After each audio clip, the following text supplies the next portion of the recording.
SSC MTS की new vacancy आ गई है। तो उसका जो फॉर्म है वो कैसे भरते हैं वो आपको मैं बताता हूँ। तो सबसे पहले हम एसएससी की जो ऑफिशियल वेबसाइट है उसके ऊपर जाएंगे।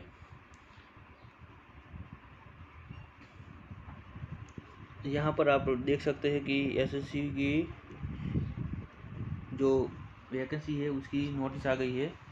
तो मैं आपको दिखाता हूँ कि वो नोटिस में क्या क्या है।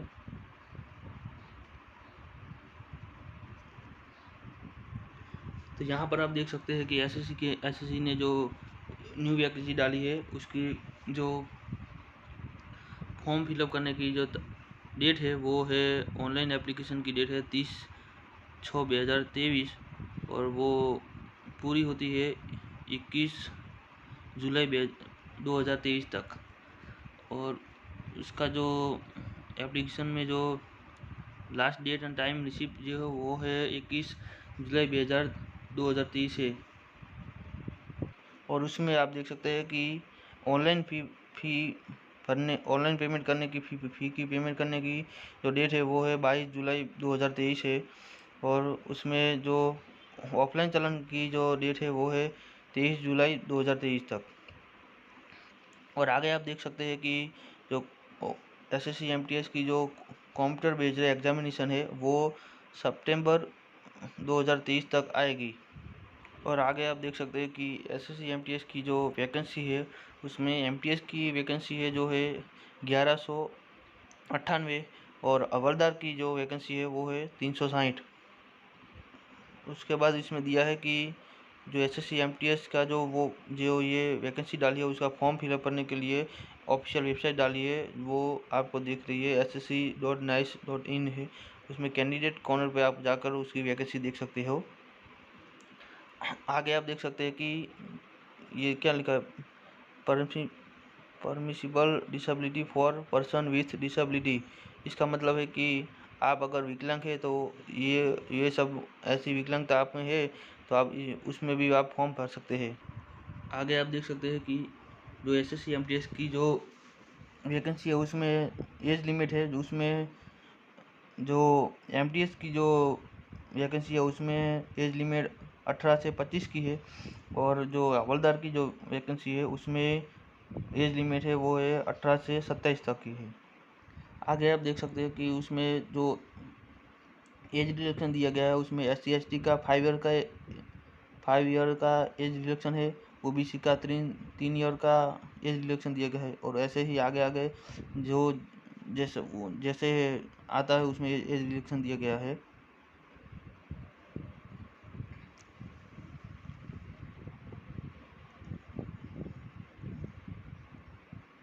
मैं आपको इसमें जो जानकारी है वो सब देना चाहता हूँ, जो मेन पॉइंट है उसकी ही जानकारी आपको दूंगा मैं।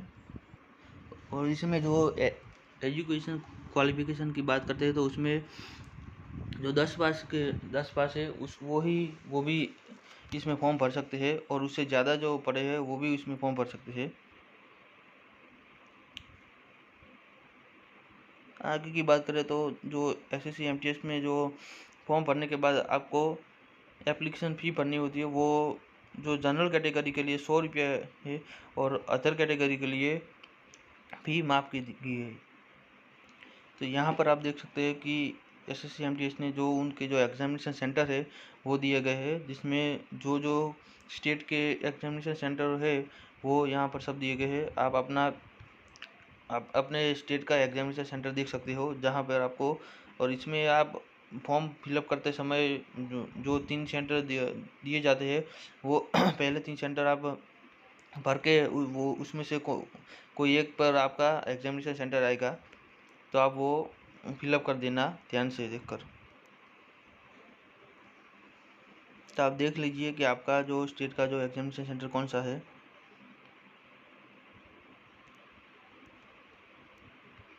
आगे मैं आपको दिखाना चाहता हूँ कि जो एग्जामिनेशन है वो कंप्यूटर बेस्ड एग्जामिनेशन है उसमें कैसा है। तो वो 2 सेशन का एग्जामिनेशन सेंटर आएगा। उसमें पहले सेशन में न्यूमेरिकल एंड मैथमेटिकल एबिलिटी मतलब कि मैथ्स के क्वेश्चन आएंगे, और दूसरा reasoning ability and problem solving, मतलब रीजनिंग के 20 क्वेश्चन आएंगे और मैथ्स के 20 क्वेश्चन आएंगे। मैं और दोनों के 20-20 क्वेश्चन है, 20-20 जो क्वेश्चन आएंगे उसमें 20 क्वेश्चन के 60 मार्क्स हो गए और आपको उसमें 45 मिनट्स का समय दिया जाएगा और हर एक क्वेश्चन का आपको 3 मार्क दिया जाएगा। और दूसरा जो सेशन है उसमें आएगा जनरल अवेयरनेस और इंग्लिश लैंग्वेज एंड कॉम्प्रहेंशन, मतलब कि जनरल अवेयरनेस मतलब कि सामान्य ज्ञान आएगा और उसमें इंग्लिश लैंग्वेज आएगी। तो उसका भी जनरल अवेयरनेस के 25 क्वेश्चन आएंगे और इंग्लिश लैंग्वेज के 25 क्वेश्चन आएंगे और उनका भी ऐसा ही है कि एक क्वेश्चन का 3 मार्क आएगा। और जो पहले वाला जो सेशन है उसमें नेगेटिव मार्किंग नहीं है और जो ये दूसरा वाला जो सेशन है उसमें नेगेटिव मार्किंग 1 क्वेश्चन का 3 मार्क का एक नेगेटिव मार्किंग है, मतलब आपका तीन आपके एक गलत हुआ है तो आपका 1 मार्क कट हो जाएगा और आपका सही हुआ तो आपको 3 मार्क मिले जाएंगे। और इसमें जो पहले वाला सेशन है उसमें सिर्फ आपको 20 मार्क ही लाने हैं, मतलब कि आपको 10 प्रश्न ही लिखने हैं तो आप वो पहले वाले सेशन में पास हो जाएंगे और दूसरे वाले में आपको जो मेरिट के आधार पर आना चाहिए। तो यहाँ पर आप देख सकते हैं कि जो सब्जेक्ट दिए गए हैं उसमें से उनमें जो डीप में क्या क्या वो पूछ सकते हैं वो उन्होंने यहाँ पर दिखा है। और आगे आप देख सकते हैं कि जो फिजिकल एफिशिएंसी टेस्ट पीईटी और फिजिकल स्टैंडर्ड टेस्ट पीएसटी, ये सिर्फ हवलदार की जो पोस्ट है उसके लिए ही है। एसएससी जो एमटीएस की जो पोस्ट है उनमें पीईटी या पीएचडी नहीं है, उनमें सिर्फ आपको एग्ज़ाम ही देना है और एग्ज़ाम देने के बाद आप पास हो जाएंगे। लेकिन जो हवलदार की पोस्ट है उसमें आपको पीईटी देना होगा और पीएचडी देना होगा। पीईटी में आपको मेल कैंडिडेट के लिए 100 मीटर में 15 मिनट में पूरा करना होगा और फीमेल कैंडिडेट को 1 किलोमीटर 20 मिनट में पूरा करना होगा। और उसके बाद आपका जो पीएचडी मेडिकल आएगा वो आपको देना होगा। आगे की बात करते हैं तो जो इसमें जो पीईटी होने के बाद आपकी जो हाइट मापी जाएगी उसमें आपको मेल कैंडिडेट को 157.5 सेंटीमीटर तक की हाइट होनी चाहिए और उनकी चेस्ट है जो 81 सेंटीमीटर तक की होनी चाहिए और उसको जो फूलाना होता है वो आपको 5 सेंटीमीटर तक फूलाना पड़ेगा।